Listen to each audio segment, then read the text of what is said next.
L'ossuaire de Douaumont profané la nuit dernière. Des crânes et des ossements ont été volés par un ou plusieurs individus visiblement très bien organisés. Le ministre de la Défense Gérard Longuet s'est rendu sur place cet après-midi. Des techniciens en investigation criminelle ainsi que des enquêteurs de l'Institut de recherche criminelle de la Gendarmerie nationale ont été dépêchés sur le terrain. Le préjudice est pour l'instant inconnu. Une libération immédiate et absolue, c'est ce qu'a proposé hier le rapporteur de la Cour suprême mexicaine dans l'affaire Florence Cassé. Selon lui, les droits de la Française condamnée à 60 ans de prison pour enlèvement n'ont pas été respectés. Dans sa famille, on est partagé entre espoir et prudence. L'affaire avait empoisonné les relations diplomatiques entre la France et le Mexique. Les parents de Florence Cassez avaient régulièrement rencontré Nicolas Sarkozy. Mais le Mexique n'a jamais voulu libérer ni même transférer dans une prison française leur fille. On va rester calme parce qu'on a déjà essuyé 3 déceptions de taille. Donc aujourd'hui, on attend. L'espoir vient de la Cour suprême mexicaine, de ce juge qui, après 1 an d'enquête, prône maintenant la libération de la Française. Depuis 7 ans, ses avocats tentent de démontrer qu'il s'agit d'un dossier vide et aux preuves fabriquées, comme son arrestation diffusée à la télévision mexicaine et qui n'était en fait qu'une reconstitution. Présentée avec son petit ami de l'époque comme une grande figure de l'industrie du rapt, elle a été condamnée à 60 ans de prison. La Cour suprême est sans doute son dernier espoir de libération. C'est l'avis d'un des plus hauts magistrats de la Cour suprême qui, encore une fois, en droit, détaille toutes les violations et la construction de ce dossier d'une culpabilité de Florence Cassé et vient expliquer dans ses attendus, dans son préjugement, qu'en réalité tout a été construit, tout a été manipulé et que ce procès a été vicié. Tout pourrait aller très vite pour la Française. Les magistrats de la Cour suprême doivent se prononcer d'ici le 21 mars prochain. À l'issue de cette audience, Florence Cassez pourrait être libérée dans les 24 heures qui suivent. Violence conjugale, menaces de mort ou de harcèlement. En cette journée de la femme, le tribunal de grande instance de Vienne avait choisi de traiter en priorité les dossiers concernant des affaires de violences faites aux femmes. Ce sont des dossiers ordinaires, traités normalement, mais uniquement des affaires de violences faites aux femmes. L'audience du vendredi a été avancée d'1 jour. Des élèves de première invités assistaient au débat. Une initiative volontaire des autorités judiciaires viennoises. C'est d'abord une opération pédagogique, c'est pour ça qu'il y a une classe, mais c'est aussi le fait de dire que dans un tribunal et un ressort judiciaire relativement calme comme celui de Vienne, on peut sans aucune difficulté, et je le déplore, être capable de préparer une audience avec une quinzaine de dossiers de cette nature. Les violences envers les femmes constituent 20 à 30% de l'activité du tribunal correctionnel. Il faut savoir pourtant que beaucoup de victimes n'osent même pas demander justice. En 2010, on en a reçu à peu près 500 victimes de violences conjugales. Alors bien sûr, toutes ne portent pas plainte, mais on leur assure quand même une aide, un suivi psychologique, un soutien, pour leur permettre de verbaliser les mots et d'essayer de se reconstruire. Je vais te buter, faire brûler la maison. Des menaces de mort d'autant plus choquantes qu'elles peuvent être entendues par des enfants. Les dénoncer est en droit, parfois aussi une issue à la crise. Mon compagnon, ça a été pour lui exactement un détonateur, un peu un électrochoc, le fait que que j'ai eu le courage d'aller jusqu'au bout en déposant plainte, en portant plainte. Voilà, il y a des choses qui ne sont pas acceptables et vraiment je conseille à toutes les femmes qui traversent des moments difficiles avec leur mari, de passer le pas, quoi. On ne peut pas tout accepter, tout tolérer par amour.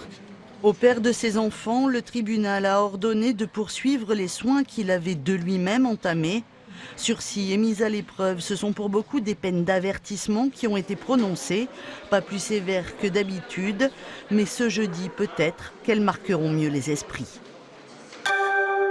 Et c'est justement pour dénoncer ces violences faites aux femmes que la maman de Léa a organisé un rassemblement aujourd'hui devant le palais de justice de Montpellier. Les magistrats y étudiaient la légalité de la garde à vue du violeur et meurtrier présumé de sa fille. La défense du jeune homme veut en effet faire annuler une partie de ses aveux recueillis en l'absence d'un avocat. Une ruse juridique qui révolte la famille de la victime, sauvagement assassinée le 1er janvier 2011. Journée de la femme particulière pour les employés de Sodi Médical qui ont campé toute la journée devant la préfecture de l'Aube pour réclamer le versement de leur salaire. Cela fait 5 mois que le personnel de cette usine spécialisée dans la fabrication de champs médicaux pour les blocs opératoires n'a pas été payé. Il n'y a rien qui bouge, mais par contre, ils ne se rendent pas compte qu'on va se retrouver dehors à la rue avec nos enfants parce qu'on n'a toujours pas nos salaires. Personne ne veut bouger, personne ne veut nous entendre, on nous laisse tout seuls à l'abandon comme ça. Depuis 2010, les 52 employés multiplient les procédures judiciaires suite à l'annonce de la fermeture de l'usine pour cause de délocalisation. À Toulouse, les femmes ont choisi de fêter cette journée en utilisant leur droit de grève, celle du ménage notamment, car de ce côté, l'égalité ne semble pas encore tout à fait de mise. Une action qu'elles ont portée avec le sourire jusque dans le métro. 7h15, petit déjeuner en famille, un matin comme les autres, ou presque. Maman fait la grève, donc c'est pas elle qui va, elle s'occupe pas des enfants, va pas au travail, fait la manif, et puis voilà. Aujourd'hui, c'est vous qui vous y collez alors? Aujourd'hui, c'est moi qui m'y colle, ouais, absolument. Mais bon, c'est pas, y a les enfants qui s'y collent un peu aussi. Tout va aller bien pour une journée. Il faudrait pas que la grève soit reconductible en fait. Là, ce serait un problème.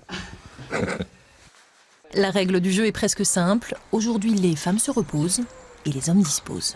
Eh ben, c'est tranquille, rester à la maison, bouquiner, penser à moi, puis pas avoir de stress à l'idée de savoir qu'est-ce qu'il faut que je prépare à manger ce soir, quelle course il faut faire. Bref, que du bonheur, quoi. Rien que pour moi. La pause est de courte durée. Corinne a rendez-vous avec d'autres grévistes dans le métro toulousain. Écoutez, messieurs, elles avaient un petit message pour vous. Nous vous rappelons que dans ce vol, 80% des tâches domestiques sont effectuées par des femmes. Un bouton situé au-dessus de vous est prévu à cet effet. Au fond à droite, vous aurez encore accès à une retraite, petite, vous en conviendrez. En moyenne 780 € pour une femme contre 1500 € pour un homme. On est déjà mené par le bout du nez. Non, pas encore. Ne vous inquiétez pas, tout va bien se passer. Pas encore. Vous vous sentez concernée, madame, par la grève des femmes? Ben oui. C'est des femmes, c'est... Tu es battue? Non, je ne suis pas battue, mais il faut qu'elles soient légales avec les hommes. Procès inhabituel aujourd'hui aux assises des Bouches-du-Rhône. Un homme de 38 ans est jugé pour avoir tranché le sexe de l'amant de sa compagne à l'aide d'un cutter. L'auteur des faits, qui ont eu lieu en octobre 2008, comparaît pour violences aggravées ayant entraîné une mutilation. Il affirme que son geste a été dicté par la folie. Ce sera le message que je veux faire passer à la Cour, ne reflète pas la nature de cet homme. Effectivement, c'est un acte d'une violence extrême, mais commis par une personne qui n'est pas d'une nature violente. De son côté, l'ex-amant mutilé parle d'actes de barbarie et de vengeance calculée. L'auteur des faits encourt 15 ans de réclusion criminelle. Le verdict est attendu vendredi.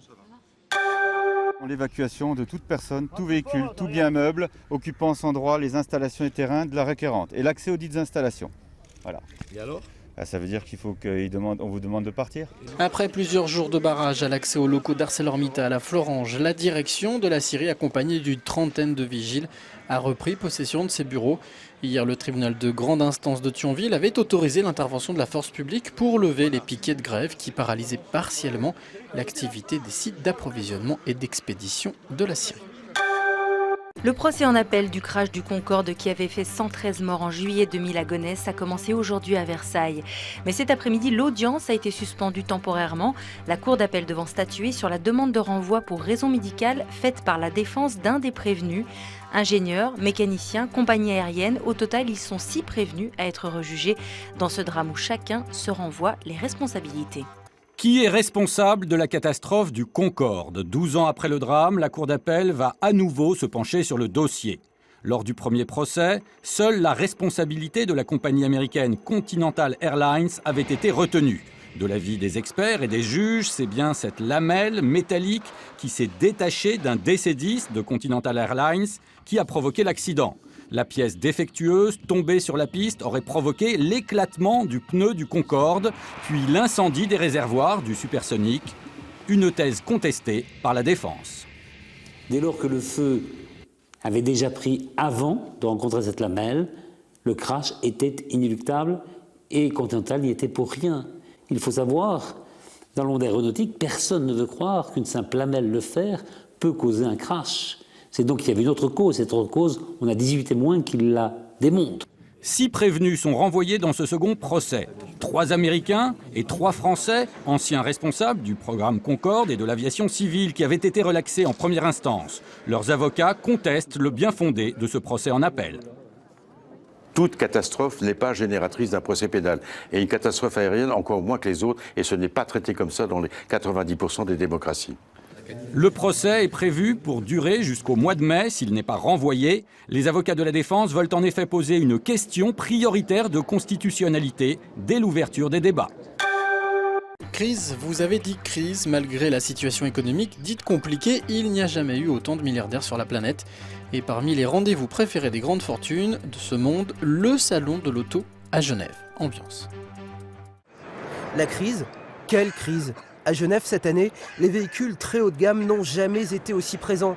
Berline 4x4 et sportive, le rêve, le luxe en version originale.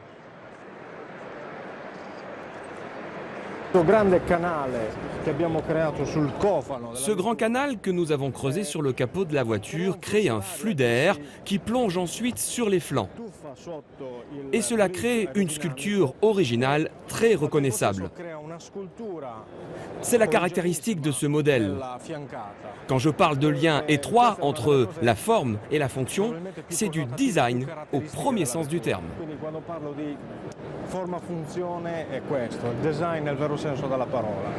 Incontournables les courbes des belles italiennes. Mais dans l'univers des très riches, pas de jaloux. Toutes les marques tirent leur épingle du jeu. L'an dernier, les ventes mondiales de Bentley ont augmenté de 37%, une hausse de 31% pour Rolls-Royce, record historique, mais aussi de 25% pour Porsche, 23% pour Lamborghini et 9,5% pour Ferrari. Paradoxe d'une époque, quand le pétrole augmente, quand la pollution s'aggrave, l'automobile de très grand luxe devient une valeur refuge. Nos voitures, chaque Rolls-Royce, sont un excellent investissement. Ce ne sont pas des véhicules que nos clients changent tous les 3 ans. Certains acquièrent ces voitures pour toute une vie. C'est donc un investissement dans un produit de luxe plus que l'achat d'une simple voiture.